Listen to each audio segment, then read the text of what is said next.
Welcome back to the Hairdresser Strong News. And what does it have to do with you? Today's news includes the CPI, which is the Consumer Price Index that measures how much cost of things have gone up. That's come out since the last time I reported the news. We also have some a particle that we talk about marketing schemes and marketing trends, and also how to appeal to Gen Z. So if you're Gen Z and you're listening to this, I'd be curious to know if you agree with that information, and also some information on how to make your company reduce turnover and have higher loyalty from people and have people stay longer. All right, let's dive right in. I'm going to share my screen. So here we go. We're going to start off. The first article is titled Companies with Robust Volunteer Programs Have Lower Turnover and Help Employees Feel Better About Working There, even if they don't participate. So I'm going to leave this link in here. As you can see, if you're watching this Fortune magazine, fortune.com, they have some really good articles, but you do have to subscribe.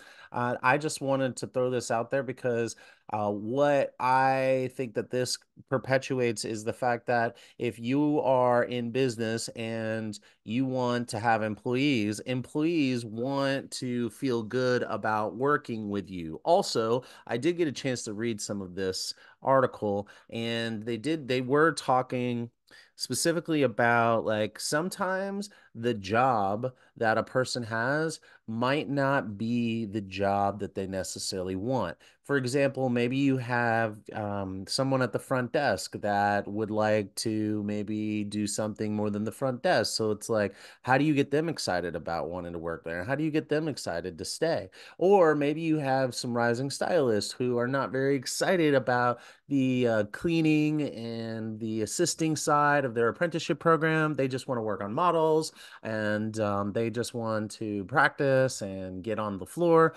Well, during that time, it might make it easier if they have a chance to volunteer or do some community outreach. Okay, so that's how that news applies. All right, next up is an article on fortune.com, also entitled Gen Z Ignores Brand Messages, How to Win Their Attention and Loyalty. So I thought this was interesting because, as you know, I talk a lot about the expectation gap between rising stylists and salon owners. And so I think that this is interesting. Also, this is important to understand that if anybody is going to find a hairstylist or beauty service provider on social media, the odds are much higher that it will be someone in the Gen Z category. So this isn't just about hiring. This is for everybody to understand, including Gen Z, to understand about their own generation, because not the entire generation is not a monolith. So it's important that we always kind of listen to this kind of stuff, even if we don't think it applies to us. Okay, so here we go. Bombarded with input from the cradle, Gen Z has known nothing but information overload, awash with slick brand messages and polished images that have clearly gone through the agency approval rounds. Gen Z learned early on to put a strong filter to block the deluge. Brands hoping to break through these filters must work twice as hard to prove their good intentions. Gen Z prefers posts that look like they created it themselves, especially on social. If it looks homemade or user generated or unpolished, Gen Z sees it as more authentic and believable.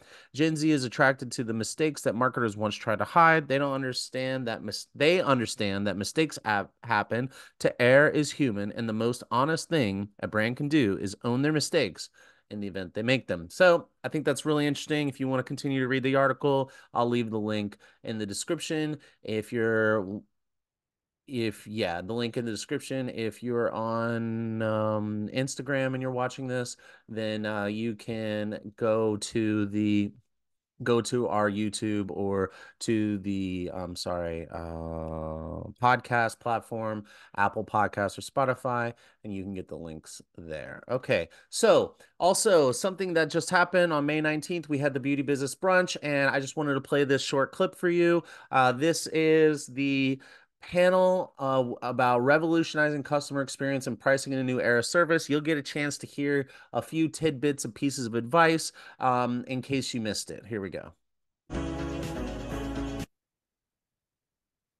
Go through your booking and your scheduling process and look for ways that you can make it faster and easier. People are sleeping on Facebook, but those are the best places when you're trying to fill. But you increase your prices, it drops your not true fans, and your true fans will continue to seek you, right? And you addressing them by their name, knowing who's walking in the door upon their arrival. Right? If you have more clients than you have time to take care of them, you need to increase your prices. Better practices to find aligned people. Recommend doing multiple shadow days with them, inviting them into your space and having them hang out with your team. Finding people that are humble enough to essentially step in as your assistant to build that confidence with the client. There's no peak to the mountain kind of thing. Like, you're never not building. You're never not wanting new clients. You're never not wanting anything. You know how long it takes you to do something, you'll better create work-life balance. So that was a clip that Sammy put together that showcases the conversation around customer service, pricing, and the importance of social media. So I encourage you to replay that clip or go to our Instagram to find that clip and rewatch it, because there's a lot of really interesting and important information packed in there if you did not make it to the event.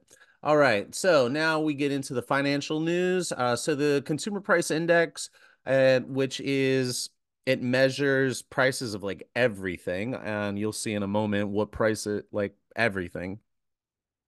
And it says that this is from the Bureau of Labor Statistics. The Consumer Price Index for all urban consumers increased 0.3% in April on a seasonally adjusted basis after rising 0.4% in March. So that means that inflation is still like, it's still ticking up in a time when we need it to come down. And that's not really good for a lot of reasons. The U.S. Bureau of Labor Statistics reported today over the last 12 months, the all items index increased 3.4% before seasonal adjustment. The index for shelter rose in April, as did the index for gasoline. That made up 70% of the increase. Okay, so I think what is really important is understand that prices go up. They make business more expensive. They make living more expensive, but guess what? They also make it more expensive for our customers. So what I've done here is I searched on hair, and I wanted to find, here we go. Okay, so when I look up specifically the personal care products, and this includes hair, dental, shaving, miscellaneous, there's been a 4% increase from last year to now in those prices for products. Now, if we go to the next place where hair is listed, this is personal care services. Haircuts and other personal care services are up 4.7% in 1 year. So everybody else is raising their prices, and inflation's still ticking up. So I think it's a really important time to question what is your pricing strategy? Be leaning into your customers and really getting to understand their current situation financially, and then also figuring out how to come up with services that can appeal to the budget conscious people. And I'm going to tie up with this little clip. But before I do, there's a term that's used called disinflation.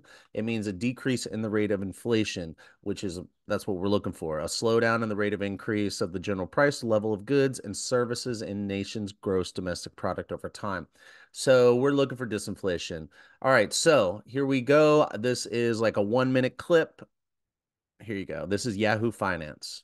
Before, you're more than welcome. I'll put this question to you, though. One of the huge things that we question coming into this report is if this was going to be a report that ultimately changed the mind of the Fed one way or the other going into either September, which is still the earliest case for which we could see a cut, or December. Does this change their calculus tremendously? Well, I think it does influence how markets are looking at the Fed's reaction function. And that, unfortunately, has been quite exuberant over the course of the past few months. We've seen every single data release be over-analyzed in terms of the underlying trend of inflation of the labor market. I think Peter is spot on when he describes the downside risks to the economy. The economy is slowing, the labor market is slowing, job growth is moderating. That will put downward pressure on income for households and lead them to exercise more scrutiny with their purchases, which generally tends to be disinflationary. Energy prices aside, we have continued to see disinflationary forces in terms of slower final demand, in terms of reduced markups. We saw that in yesterday's PPI data, in terms of moderating wage growth, and still moderating rent inflation pass through into CPI. Combine all those elements, that would lead you to believe that the Fed will start easing monetary policy in the coming months. When it does so is not that clear yet because the Fed and Fed policymakers are a little bit more concerned about the risk of inflation reaccelerating, as Peter highlighted. But we continue to believe that disinflationary forces are in play, and with some softening of the labor market, I still think a July rate cut is a possibility in this type of environment. Okay, so translation, he's saying that consumer spending is tightening, which means that your customers are spending less money. So we should all be aware that our customers are trending to spend less money. That will affect your business, I promise you. Of course, this is not financial advice. You should go out and seek a financial advisor, accountant, lawyer, or anything else that has that can tell you this information more specific to your scenario. However, that's what this guy is saying. Now, what he's also saying is that he thinks that it's a possibility that unemployment goes up, which will also affect your customers. So that is the news. And I'm curious to know if you're seeing any of this tightening in consumer consumption by your customers or basically anything. Do you agree? Do you disagree? I'd love to hear from you. Is this helpful? Is this not helpful? Was this a waste of your time or are you happy you listened? Please let me know. Leave a comment below and I will talk to you all later.